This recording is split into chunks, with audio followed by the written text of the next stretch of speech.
So you were telling me how you don't like writing on your phone. Yeah, because I have this fun bit of autism where I like to have the ends of my lines kind of not be like hanging chads or be all the way to the end. They have to be kind of like at a nice middle ground somewhere in the interim of the paragraph. And it's hard to format for that, at least the way it looks on on laptop or desktop when you're on your phone because it spaces it differently. The screen size is different.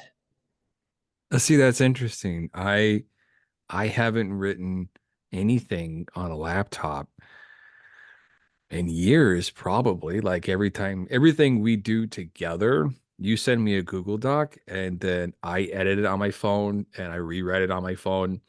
And like I I'll edit a podcast. I'll edit YouTube videos on my laptop.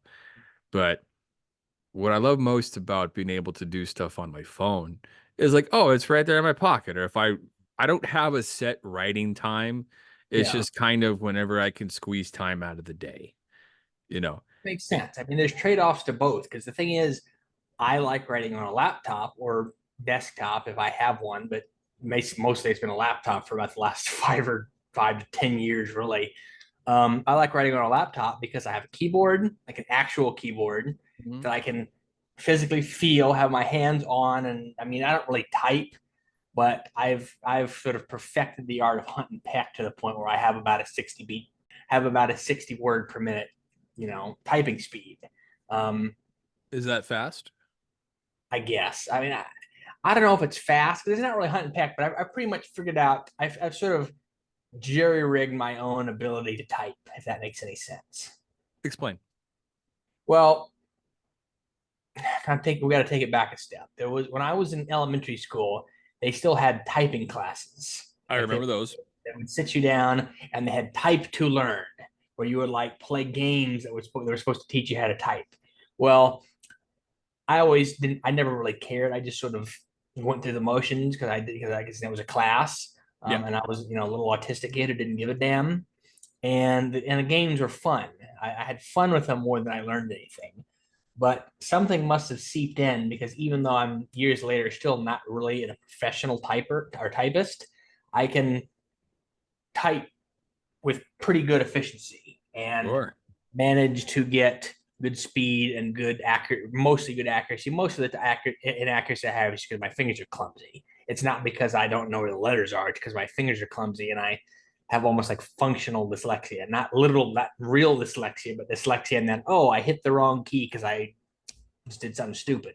I get that. No, I mean, I don't have to look at the keyboard most of the time, but Mm-hmm. also too, I think a part of it is in my day job, I spend all of it on a keyboard and a laptop and a big monitor and other monitors Yeah. and all this stuff.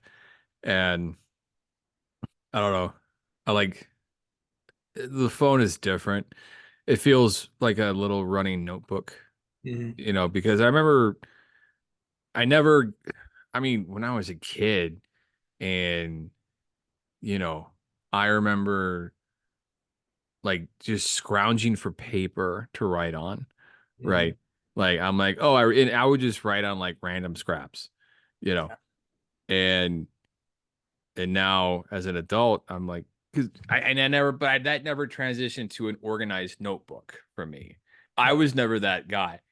I was, because I don't know, it seems so soulless.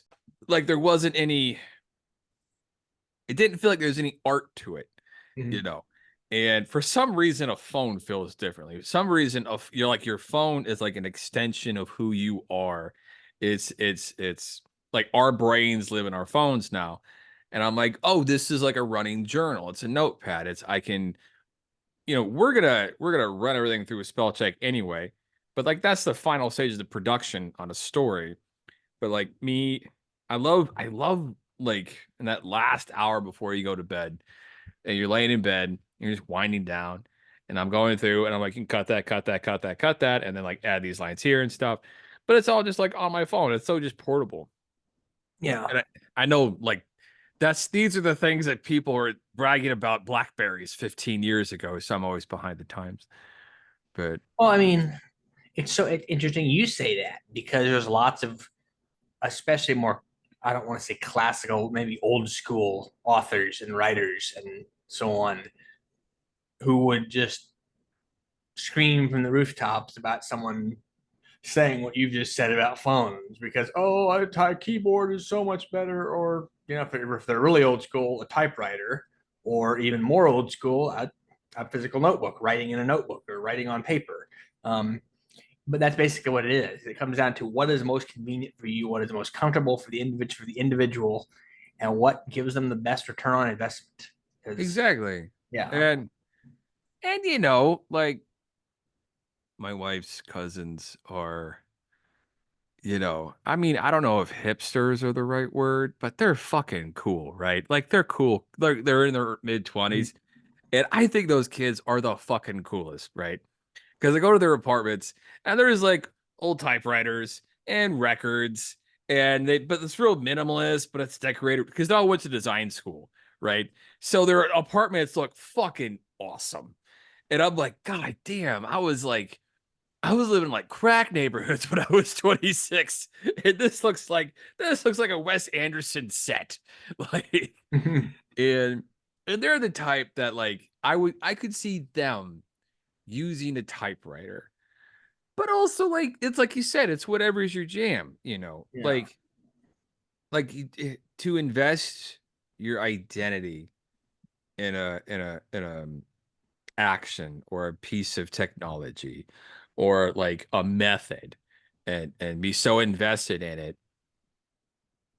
I mean, on the one hand, I get it because anyone who does something like that, that means that when they learned of this, they went through this, they had an experience that was so profound that it really worked for them.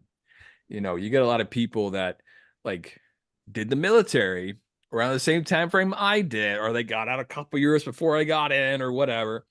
And they look at the military now and like they don't understand any of it, and none of it makes any sense. And I'm like, yeah, because it's not 2009. Like, guys, the global war on terror is over. We get, we had our time. You got to update with the new programming. Hmm. But for them, much like the people that are so invested in pen and ink or typewriters or whatever, they got such an experience using this sort of older method that they found success in it. So therefore it becomes like their personality or something. Or maybe there's an image of themselves that they see as a typewriting sort of writer, like Jack Kerouac guy, that and they can't let go of that image. Yeah. I like it. For the blank forward to solitude, I'm Derwin. I'm Nick. And we will see you next Monday morning at 0700.